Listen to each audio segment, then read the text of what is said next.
आज नवरात्रि व्रत के चौथे दिन हमने सुबह 4 बजे उठकर सबसे पहले किया हमने आंवला रस का पान, जिससे हमारे शरीर की रोग प्रतिरोधक क्षमता बढ़ी रहे।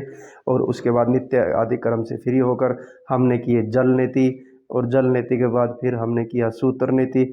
जल नेति और सूत्र नेति के माध्यम से हमारे नासिका संबंधित सभी रोगों का नाश होता है और कफ का नाश होता है। उसके बाद फिर हम स्नान आदि कर हम बैठ गए पूजा के लिए।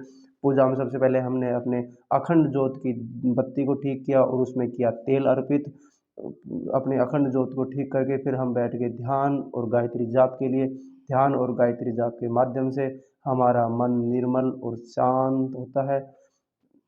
गायत्री जाप के बाद फिर हम लगे हवन की तैयारी में, आचमन आदि कर हम हवन करने लगे। हवन के माध्यम से हमने माता रानी तक अपना भोग आहुति अर्पित की, उन तक पहुंचाई। उसके बाद हमने सभी के मंगल की कामना। हवन आदि से निवृत्त होकर हम चल दिए मंदिर में। आज हम सिसोट गांव महेंद्रगढ़ जिले में सिसोट गांव में स्थित सिद्ध भूरा माता देवी के मंदिर में गए। मंदिर में जा कर के हमने माता को प्रणाम किया। हमने मंदिर में फिर प्रवेश किया, माता रानी के दर्शन किए। उसके बाद फिर हमने महादेव को किया जल अर्पण। महादेव को जल अर्पण करने के बाद हमने परिसर में भ्रमण किया। माता रानी मंदिर का परिसर सच में बहुत ही दिव्य, अद्भुत, शांत और सकारात्मक ऊर्जा से भरा हुआ था। हमने वहाँ उस सकारात्मक ऊर्जा को अनुभव किया, बड़ा ही अच्छा महसूस हुआ। उसके बाद हमने मंदिर के बाहर पड़े हुए पन्नी, कूड़ा कचरे आदि की सफाई की। सफाई के माध्यम से हमने सभी भक्तजनों को एक प्रेरणा देने की कोशिश की कि इस प्रकार के तीर्थ स्थलों के आसपास हमें कूड़ा कंकड़ आदि डालने से बचना चाहिए। हम पुण्य के भागी बने, पाप के भागी ना बने। फिर हमने नंदी को किया फलार्पण।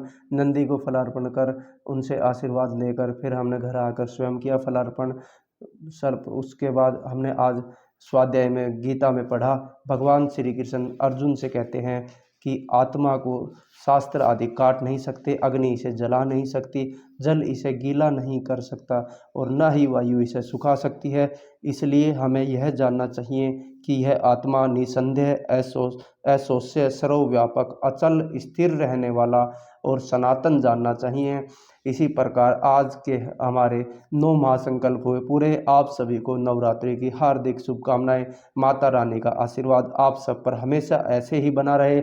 आप पर माता रानी की कृपा बनी रहे। जय माता की, जय माता की।